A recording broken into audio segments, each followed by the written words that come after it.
धन सतगुरु तेरा ही आसरा, धन धन सतगुरु तेरा ही आसरा।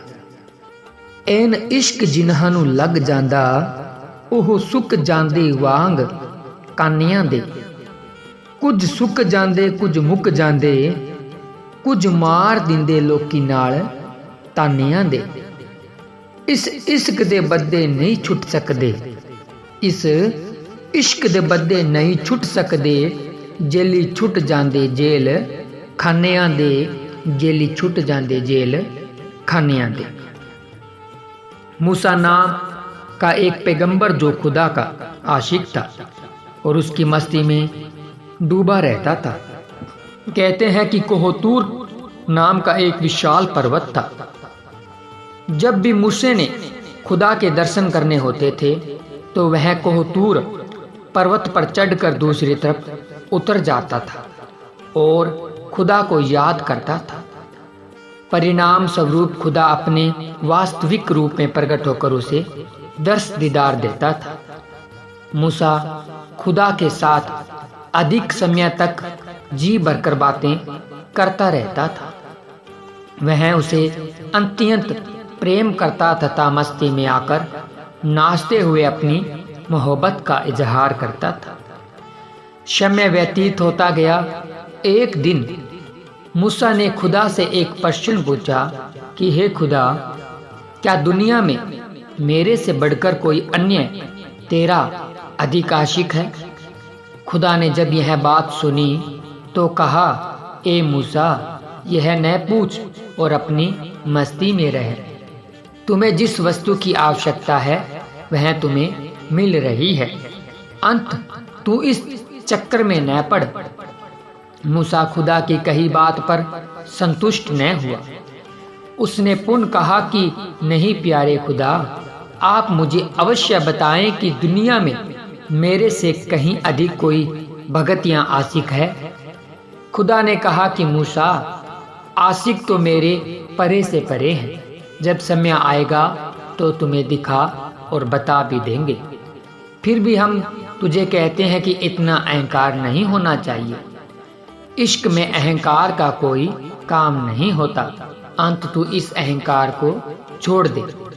बेपरवाह हकीकी प्यार में हमेशा डूबा रहे और परमानंद को प्राप्त करता जाए। किंतु मूसा अपनी बात पर अड़ा रहा। खुदा ने कहा, ठीक है, तुम्हें समय आने पर अवश्य बता देंगे और उसके साथ तुम्हारा मिलाप भी करवा देंगे। मूसा मस्त फकीर था और उसका कोई पक्का ठिकाना नहीं था। वह हमेशा चलता फिरता रहता था। एक बार वह एक गांव में गया। उसने वहां के निवासियों से कहा कि मुझे शाम का भोजन और आराम करने के लिए स्थान भी दो। क्या इस गांव में कोई ऐसा घर है जो मुझे दोनों वस्तुएं उपलब्ध करवा दे? गांव के लोगों ने उत्तर दिया, जी हाँ। गांव के बाहर एक दंपति पति पत्नी का घर है। वे फकीरों तथा साधुओं के भोजन का भी प्रबंध करते हैं तथा रहने को स्थान भी देते हैं। आप निश्चित होकर वहां चले जाएंगे। मूसा चलता चलता उस घर तक पहुंच गया। वह पति पत्नी मूसा को देखकर बड़े प्रसन्न हुए। उन्होंने आदर सहित उसे भोजन करवाया। भोजन की समाप्ति के पश्चाताप उस दंपति ने मूसा से प्रश्न किया कि आप क्या कार्य करते हो? इस पर मूसा ने मुस्कुराकर अपनी वास्तविकता बता दी और कहा, मैं तो मस्त फकीर हूँ। जब मैंने खुदा के दर्श दीदार करने होते हैं तो कोहतूर पर्वत के पीछे जाकर उसको याद करता हूँ, जिससे खुदा प्रकट हो जाता है। दर्श दीदार के अतिरिक्त मैं उनसे वार्तालाप भी करता हूँ। इस प्रकार और भी प्रेम तथा प्रभु के बारे में चर्चा होती रही। मूसा को अचानक विचार आया। उसने स्त्री से पूछा, माता, तुम्हारे घर कोई नन्हा मुन्ना नहीं खेलता? क्या बात है? माता ने कहा, हमारे घर कोई बच्चा नहीं है। आपकी तरह हमारे घर में अनेकों फकीर आए, किंतु किसी ने बच्चे का मुंह नहीं दिखाया। आप तो खुदा से मिलते रहते हो, तो हमारे विषय में खुदा से पूछ कर आना। मूसा ने कहा, ठीक है माता, जब मैं इस बार खुदा से मुलाकात करूंगा तुम्हारे विषय में अवश्य पूछूंगा। अंत में एक दिन मूसा खुदा के दस्तदार के लिए कोहतूर पर्वत के पीछे चला गया। खुदा प्रकट हुआ। मूसा ने उस दंपत्ति के विषय में पूछा कि उनके घर कोई बच्चा नहीं है, क्या कारण है? खुदा ने कहा, मूसा, उनके ऐसे कर्म किए हुए हैं कि इस जन्म में तो क्या अगले 7 जन्मों में भी औलाद नहीं हो सकती। मूसा ने खुदा की बात सुनी और सिर झुकाकर उस दंपत्ति के घर की ओर चल पड़ा। उस घर में पहुंचकर खुदा से हुई सारी बात माता को बता दी। माता मूसा की बात सुनकर अत्यंत उदास हो गई, पर खुदा की रजा को कौन टाल सकता है, इसलिए पति पत्नी चुप करके रह गए। मूसा वहां से प्रस्थान कर चुका था। 1 साल पश्चात माता के घर एक लड़के ने जन्म लिया। दूसरे वर्ष दूसरे पुत्र ने जन्म लिया। भाव कि वह 2 पुत्रों की माता बन गई। उस घर में मानो खुशियों की बहारें आ गई हो। अंत में मूसा भी घूमता फिरता उसी गांव में आ गया और उस दंपत्ति के घर पहुंच गया। मूसा ने जब घर में प्रसन्नता की बहारें देखी तो उसका चकित होना स्वाभाविक था, क्योंकि 2 वर्ष पहले इस घर में उदासी छाई हुई थी। माता से उसने इसका कारण पूछा तो उसने मूसा के समक्ष वास्तविकता बता दी। माता ने मूसा से कहा कि आपकी तरह एक भगत हमारे घर आए थे। उनके वचनों के अनुसार हमारे घर 2 पुत्रों ने जन्म लिया है। मूसा ने जब माता से यह बात सुनी तो उसे खुदा पर बहुत गुस्सा आया। वह तुरंत ही कोहतूर पर्वत के पीछे पहुंचा और खुदा के प्रकट होने पर पहले उसने यही प्रश्न किया कि हे खुदा, आपने भी मुझसे झूठ बोला है, मेरे से धोखा किया है। तू तो कहता था कि 7 जन्म भी उनके यहाँ संतान उत्पन्न नहीं हो सकती थी। अब उनके घर 2 पुत्र कैसे खेल रहे हैं? हे खुदा, आखिर आपने मुझसे झूठ क्यों बोला? मैंने तेरा क्या बिगाड़ा था? मुझे इस बात का उत्तर दो। खुदा ने जब मूसा की बात सुनी तो उसने मूसा से कहा कि हम तेरे प्रश्न का उत्तर फिर कभी देंगे। जाओ, पहले कहीं से 200 ग्राम मांस लेकर आओ। हमने मांस खाना है। मांस खाकर ही आपके प्रश्न का उत्तर देंगे।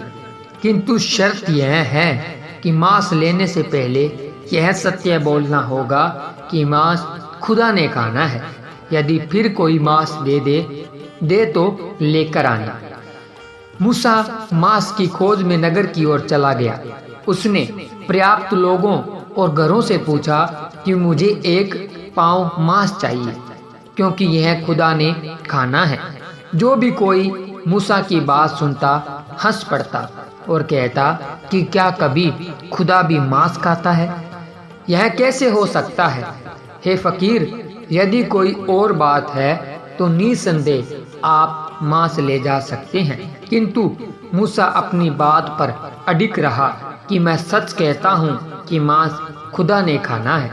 किंतु सभी ने मूसा की बात पर विश्वास करने से इनकार कर दिया। मूसा मांस लेने के लिए अनेकों नगरों तथा गांवों में गया और प्रत्येक स्थान पर उसे निराशा ही हाथ लगी। अंत में मूसा खाली हाथ कोहतूर पर्वत पर आ गया और खुदा को कहा कि सभी स्थानों पर गया हूँ, किंतु आपके खाने के लिए मांस किसी ने नहीं दिया। खुदा ने कहा, ठीक है, फिर ऐसे करो, अमुक जंगल में चले जाओ। वहाँ हमारा एक भगत बैठा है, उसे कहना कि खुदा ने मांस खाना है। पाव भर मांस की आवश्यकता है।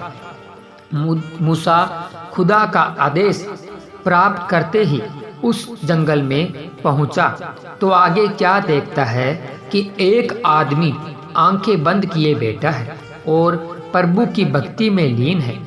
खुदा की याद में शरीर की अवस्था असाधारण हो गई है। शरीर कांटे की तरह सूख गया है, चेहरा मुरझाया हुआ है, वैराग्य में आंखों से आंसुओं की धारा बह रही है। मूसा यह देखकर चकित हुआ। मूसा ने सोचा, चलो मैंने इसकी शारीरिक अवस्था से क्या लेना है, मैं जिस कार्य के लिए आया हूँ वही करूँ।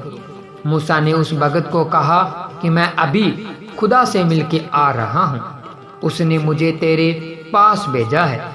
मुझे मांस की आवश्यकता है क्योंकि मैंने खुदा के लिए लेकर जाना है। खुदा ने ही मांस खाना है, तुम मुझे कहीं से पाव भर मांस ला कर दो। उस भगत ने जब मूसा की यह बात सुनी तो उसने मूसा के पांव को चूम लिया, कभी मूसा के हाथों को अपनी आंखों पर लगाए, उसे बार बार सजदा करे कि तुम खुदा से मिलकर आए हो, उन्होंने तुम्हें मेरे पास भेजा है। मैं कितना भाग्यशाली हूँ, खुदा के दिल में मेरे जैसे नाचीज के लिए स्थान है। मैं खुदा कैसे धन्यवाद करूं। अल्लाह ने मुझे प्रत्यक्ष रूप में याद करके सभी दुखों व कष्टों से समर्पित कर दिया है। कि किसी शायर ने इस संबंध में क्या सुंदर लिखा है, इस कर्म का करूं शुक्र कैसे अदा, जो कर्म मुझ पे मेरे नबी कर दिया। मैं सजाता रहा सरकार की महफिलें, मुझको हर गम से रब ने बरी कर दिया। उस भगत ने बिना विलंब किए तुरंत ही पास बड़ा एक चाकू उठाया, अपनी दाईं जांघ से मांस का बड़ा टुकड़ा काट कर मूसे को दे दिया।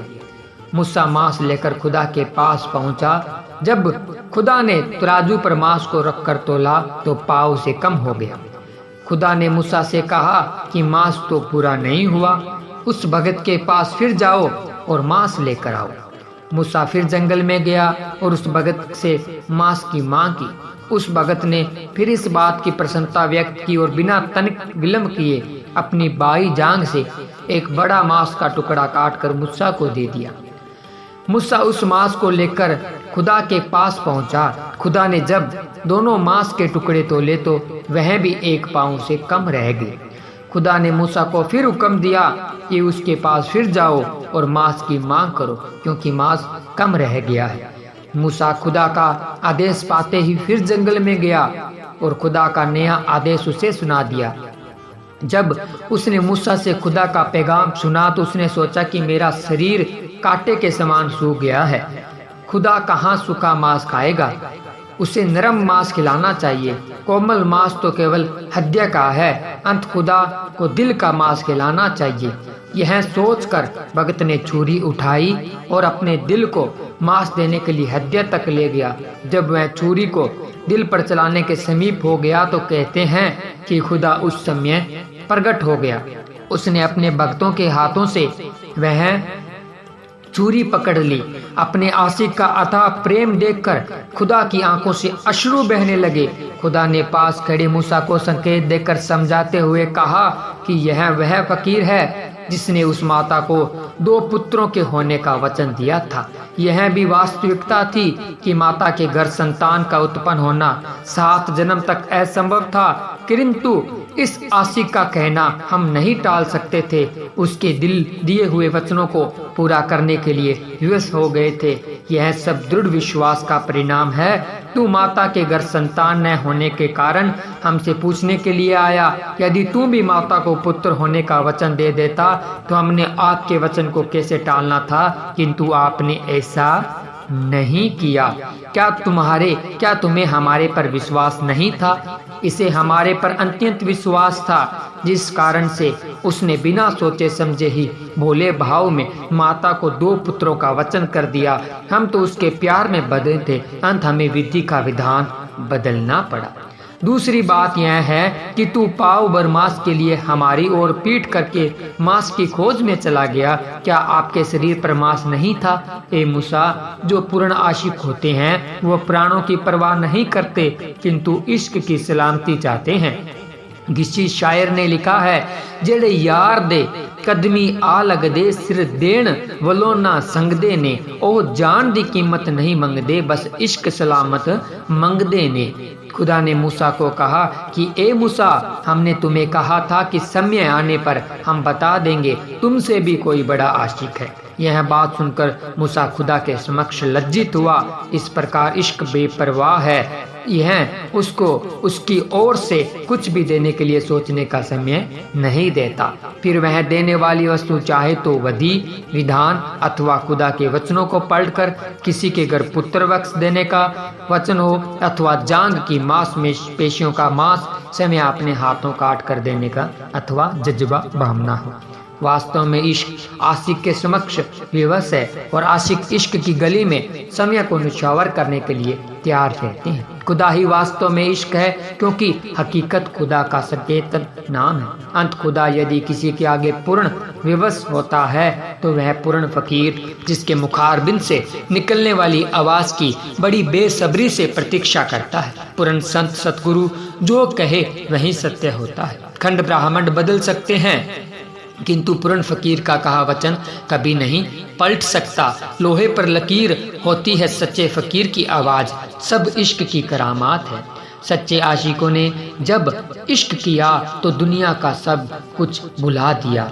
जब उन्हें लगा कि इश्क अब बलिदान की मांग करता है, तब बिना किंतु परंतु की अर्थात बिना सोचे विचारे अपने रक्त की एक एक बूंद मुर्शिद के लिए बहा दी और उप तक न की। जब मांगी तो केवल एक इश्क की सलामती मांगी। ऐसी सोच ने उन आशिकों को अमर कर दिया जो सिरों के बदले सरदारियां मांगते हैं। वह सिर की कीमत नहीं बल्कि अपने दिलबर जानी शहंशाह प्यारे की एक नन्ही सी मुस्कान मांगते हैं। इतना महान दर्जा रुतबा है इश्क का, पर फिर भी इश्क के अनोखे एवं विचित्र कारनामों को सुनकर लोग इसको निद्रियी एवं शत्रु कहते हैं।